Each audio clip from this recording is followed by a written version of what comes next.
Greetings, friends. David J. Coon with Qigong Awareness, author of Qigong for Beginners, Your Path to Greater Health and Vitality. Check out the book. I highly recommend it. You can find it on lulu.com. There's a link below.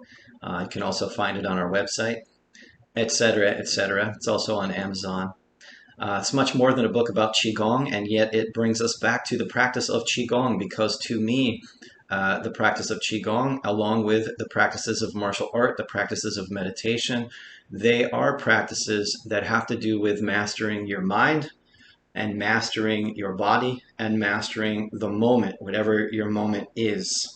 But gaining some control over mind, over body, over emotions, bringing in the spirit and influencing your moment, creating, as we discussed in the last episode, creating a gap between your past and perhaps, for a lot of people, the dysfunction of the past, the habits, the routines, the worries, the fears, the insecurities, the anxiety, the depression, etc., etc., etc., creating a gap between that past and that program, because it is a program. It's literally in your cells. It's literally in your DNA. It's literally related to whatever your grandparents struggled with, whatever your parents struggled with, unless you've actually changed that. Okay? So Qigong, meditation, martial art, yogic practices, breathing practices, jujitsu, other forms of martial art, these are ways of changing your state of mind. These are ways of taking control of yourself, your situation, etc. And if you want to take control of your situation, you have to take control over yourself. And when we say self, and when we talk about control over the self, I'm going to talk to you about an area that people who are not trained, they sort of don't know about it, okay? It's right here. Go ahead and tap yourself on the forehead, okay? If you've ever taken a seminar or workshop with me before, or a class, you may have heard me say that before. Please go ahead and tap yourself on the forehead just like this to bring some awareness to this area. This area is the area of the third eye, but in our conversation today, this is the control tower. So if you want to control your reality, if you want to control your moods, your emotions, you want to get focused in your practice of shooting your arrow, or whatever the case may be, or shooting your chi, whatever the focus may be, you have to train your focus. And when we train the focus, it's about getting control over this area. And it's about getting control in what I call, and others as well, other master teachers refer to this. This is the control tower. Control tower, right here. This is the control tower. So we want to gain some authority and some control over this area, and it is the third eye. It is the area of the third eye. You'll see the little dot here on the Buddha, actually just out of reach. There it is. Do you see it? Okay, that's the third eye, area of the third eye. And this is also just behind here. This is the area of the frontal lobe of the brain, okay? Very, very important, because whatever you hold in the frontal lobe of your brain, and this is a deep, dark secret, not dark in the sense that it's bad, but it is dark in the sense that these are teachings that are kept secret to this day. Some of these teachings are kept secret anyway. What you hold in the frontal lobe of your brain, okay, is what begins creating your reality. Here's the simple teaching on that. What you focus on, you see more of. What you focus on, you get more of that. So it is super, super, super important to train your focus. How do you train your focus when your life is in chaos? How do you train your focus when your whole focus, your modus of operandi is your life is in chaos? What do? Well, you have to stop and you have to train something. The reason, and I've said this all along, I'm going to keep saying it. You may get tired of hearing it, but then maybe you'll go practice, okay? Because I'm going to tell the same story over and over again, many different ways, with more and more details as we go along. But the story is going to remain the same. Why is the story going to remain the same? Because number one, it's a good story. It's a great story.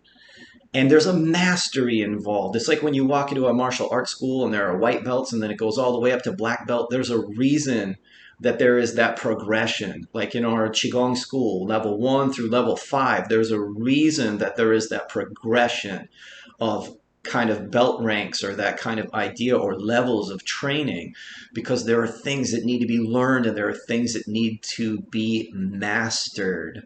So training your focus requires that you stop, and it requires that you learn some new habits, that you train some new habits, that you start eating differently, breathing differently, thinking differently, walking differently, talking differently, moving your body differently, moving in your body differently, moving with your body differently, and that you create these timeouts. Now, a lot of people are like, dude, I don't have time. I don't have time for this. In fact, we got into a little discussion with somebody the other day in the gym, myself and another trainer. And both myself and the other trainer were in there. We're in the gym and we're squeezing in our workout, so to speak, and we're making time for our workout. And that time, to me and to this other trainer, both of us were discussing the fact that we make more time. We make more time by getting our head clear, by getting our mind right.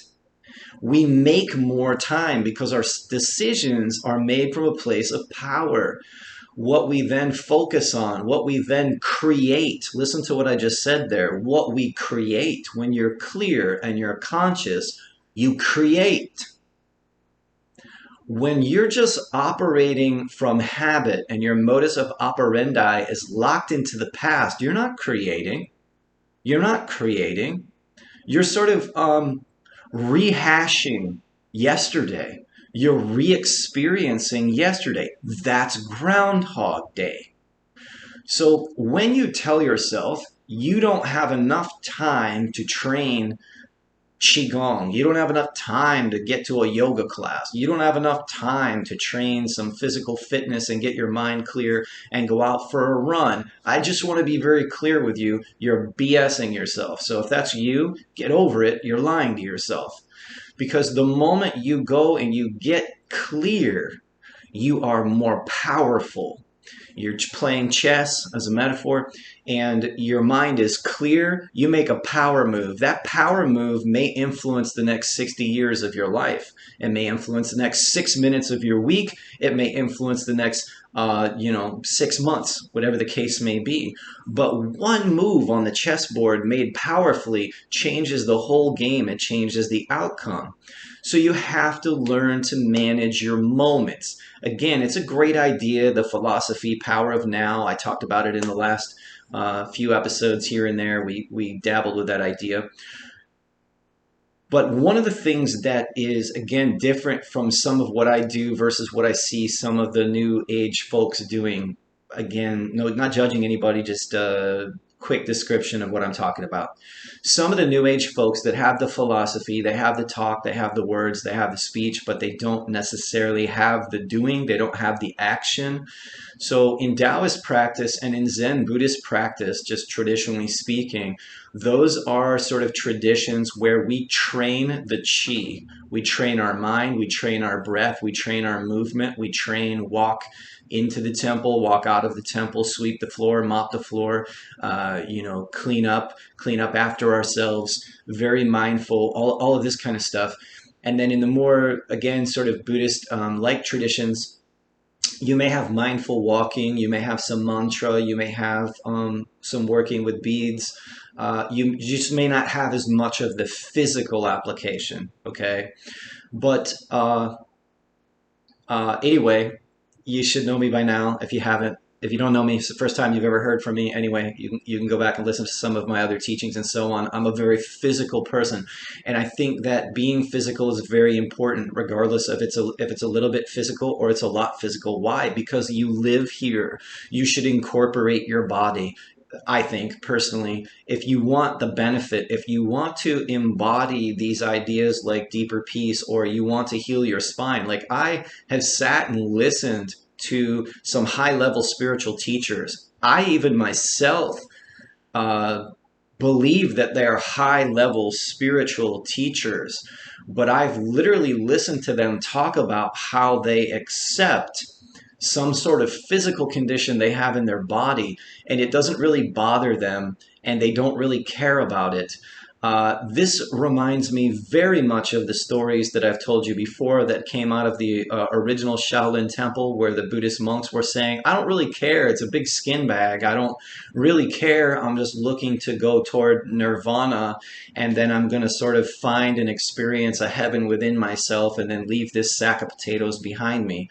And that is a particular approach, and I do not put that approach down in any way, shape, or form, except to say that that path, except for in moments, is not for me. Like, I do that in moments. I train that too. But for me, I want to train the physical body. And for me, I did not want to live with a spinal disease for the rest of my life. I do not want my clients and the people that I coach and I teach to not want to change their numbers on the test result where their gallbladder's failing. The surgeon wants to take out the gallbladder, and my student goes and in 2 days changes the numbers so radically that the physician goes, wow, what in God's name did you do? Because I've never seen test results turn around like this. Where I have patients who come in and clients who come in and they're battling cancer, and they go back to their physician and the physician goes, I'm astounded. And then the next physician that's also working with one of my cancer patients, clients, it's not really a patient per se, but anyway, goes back, and in the same week I hear from their doctor through them, through my client, wow, we're astounded. I love hearing that word twice in a week. It's awesome. Let's say it again. Astounded. We're astounded at the results that we're seeing from this test. So my work is always going to be some degree of active, some degree of passive, and it's always going to have to be active from here in terms of what I'm focusing on and what I'm having you focus on, because you have to train your focus. If you don't train your focus, check this out. In India, for example, some of the teachings from India and some of the gurus, they would say to you, you're asleep, which means your focus is asleep, which means you're asleep at the wheel, which means you're reliving and reliving and reliving and regurgitating and re-experiencing your past over and over and over and over again, because the habit is set up to do that. It is bullshit, pardon my French, but it is bullshit. I don't want the French get blamed for that, but pardonnez-moi. But it's bullshit, okay? To say that you cannot influence your life, you cannot change it, that's another excuse. It's just crap. And we do it because then we don't have to try, right? And we don't have to fail, and we don't have to look stupid. Here's the thing. You're going to fail. You've already failed 1,000 times. I hope you have anyway, because the more times you fail, the more you learn, the more you grow, the more you stretch, the more you evolve. The more my bicep fails, the more that my musculature fails, the more that I fail in trying to accomplish going 5 steps, the more that I fail, and with a little bit of rest, I'm going to get stronger, and I'm going to be able to go those 5 steps. So we need to take control over the control tower. Tap yourself on the forehead. What I teach in my book and what I teach in my seminars and what I'm teaching you right now is not some BS where you walk around, you say a bunch of mantras that a bunch of other Buddhas or gurus or somebody said, and no one knows why they're doing it, and they're just walking around and regurgitating some prayer, hoping that some great deity bigger than them is going to bestow something on them and have pity on them. And at least in my experience, it doesn't quite work like that. I do believe in the grace of God. I do believe in devotion. I do believe in devotion of prayer and so on. But I also believe in the fact that you need to take action in your life. You need to take responsibility. I believe in the teaching of give it up to the Holy Spirit. I believe in the teaching of throw away the oars and coast downstream. I believe in following the path to the best of your ability of least resistance. But so many of these teachings that come to humanity and come out to the general public, it's not just that they're watered down, like that the spiritual teachers that are teaching them are somehow not doing the right thing or something. It's just more that most people can only take on so much. It's not that they can't, they can only take on so much. It's that they're only willing to take on so much. So I'm not here to talk to everybody. I'm not here to talk to a million people until a million people on this planet are interested in what I have to say. I'm here to talk to 5 of you that want to get your stuff together and want to actually do the work, because if you do the work, then you're going to pay it forward and life changes. And I can't be any different than who I am. This is who I am. I have to offer the real deal. I can't just water down my teachings to make everybody happy. I'm living something very in particular, and I'm taking those of you who want to go with me, I'm taking you with me. We have to train from a multitude of angles, and we have to train in such a way that we're training a particular lifestyle. I've already said this many times. I'm saying it again. Martial art, Qigong, yoga, meditation, these types of disciplines have paths associated with them that require a lifestyle change.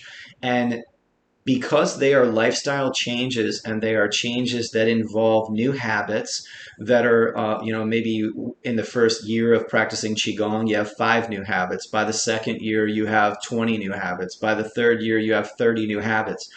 When you're living a life in that way where your habits are changing, again, as I've said in some of the last episodes here, insanity is doing the same thing over and over again, expecting different results. It's also insanity to go out and think that you're going to learn something or do something in one weekend, and it's all of a sudden going to it changes all of your life, and then you could just go back to being who you were yesterday. That also doesn't make sense to me either. You have to take on a new lifestyle. You have to take on a new path. And it doesn't have to be all sacrifice. It can actually be fun. It can be exciting. It can be wonderful. It can be like Qigong, for example, like experience the Qigong high. There's a high that comes from running long distances, but you yourself may not be up to running long distances. So I'm teaching you how to get some of the same results that a runner can get from running long distances without ever leaving your living room. Okay, that's what Qigong is. The breathing patterns and what you're doing with your breathing and your oxygen intake and the release of carbon dioxide and the control tower using this to focus and harness your mind, you're making some of the same kind of alchemical shifts that a long distance runner might make. For example, you're changing ATP, you're changing the mitochondria, you're changing the adenosine triphosphate, the energy molecule in your body. You're building your qi, you're building your oxygen intake, and you're getting focused, and you're getting clearer, and you're harnessing your mind. And then once you're focused here, and once you have that kind of clarity, and you're taking control again of that control tower. So for example, when a runner's running and they barely can make it up the mountain, and their emotions are just sucking them dry because they're like, man, this is so hard. What do you think they have to do in order to get up the mountain and not break their leg? They have to focus really intensely right here. Okay, because I do a lot of that stuff, right? So we have to focus very intensely right here, okay? Running up that mountain or running down that mountain, or you're going to break your leg, okay? Which is it's like sort of an ego cop-out on the level that it is. It's like when we lose control of our mind, some people will injure themselves right then and there because they lost control of their mind, their emotions took over, and then bam, not a good result, okay? So in this particular episode here, hopefully I made a few things clear, several things clear, but I want to come back to this idea. If you want to take control of your now, you want to take control over your moment, you have to take control over the control tower. And again, it's not just a philosophy. How are we going to actively do it? How are we going to actively train the qi? Practice the Qigong. We have 1,000 different exercises, not just 5, not just 8. We have 1,000 different exercises. Practice martial art, practice yoga, practice meditation, whatever one of these things, or some really intense fitness. Whatever the thing is that you want to do, take control over this control tower and start training it. Because when you do that and you give an hour to your fitness, whatever kind of fitness you do, because Qigong is a very ancient form of fitness, when you give an hour to your fitness, you create more time. You're not so scattered. You're not so weak. etc., etc. And in order to sort of take control over your life, again, you have to take control over the control tower. You can't get lost in things like confusion, like fear. Those are things that are not worth living in anymore. Maybe you lived in them yesterday, but they're not worth living in anymore. So if you want out, you got to take control of the control tower. You got to start using your breath differently. Got to start using your breath differently. And you might have to start using your body differently. And you might have to start sending your body different kinds of messages that you haven't been sending to that body. And you might have to breathe and be mindful about whatever it is that you're doing. And in doing that, not only will you make the body stronger, you will make the mind stronger, which is number one. On a last note for today, for this particular vlog episode, spoke to somebody yesterday, as I always do. I'm always speaking to somebody about this kind of stuff. And I've said this many times, say it in my book, I'm going to say it to you right now. If you're trying to change your body, you have a diseasement, you have you're 30 pounds more or 50 pounds or 100 pounds more than whatever you want to be. Stop trying to change your body as the primary objective, primary goal, primary intention. Stop complaining about the fact that you're overweight. Stop complaining about the fact that you have some disease that you can't change or whatever the thing is. Look, it is a mistake in evaluation about who you are and what you are the moment you start saying that the body is the primary problem. The body is not the primary problem. The body is symbolic. It is a mirror of a deeper problem, which is your mind is not right. So number one, you need to get your mind right. If you get the mind right, the body will follow. That is a truth. I've proved it to myself. We'll get into that in the next vlog in more details about how I did it, what I did, a little bit of an expansion upon what I just said there. All right. So for now, take this into mind. Start training the control tower. You don't know how to do it? Practice Qigong with me. You don't know how to do it? Sit down and read my book. You don't know how to do it? Come to a Qigong class. Come to a Qigong workshop. You don't know how to do it? Ring me up. Set up an appointment. I will coach you. I will help you get on track. These are just different ways to do it, okay? You have to take control over the control tower. Even in the distance healing program, people to some degree, people who are sincere and who desire the healing and who want to really participate in that type of event, they are laying their body down. They are bringing their mind and their attention here, whether they realize it or not, and they're asking to tune into the healing energy. Distance healing program is technically a form of meditation practice, and there is a group gathering around that meditation, and then I am the cherry on top, and I'm bringing my attention and my focus, joining your attention and your focus with the group's attention and the group's focus, and we are expanding that. And wherever mind goes and whatever mind does, energy is going to follow, and then energy is going to be the director to the body as to what to do next.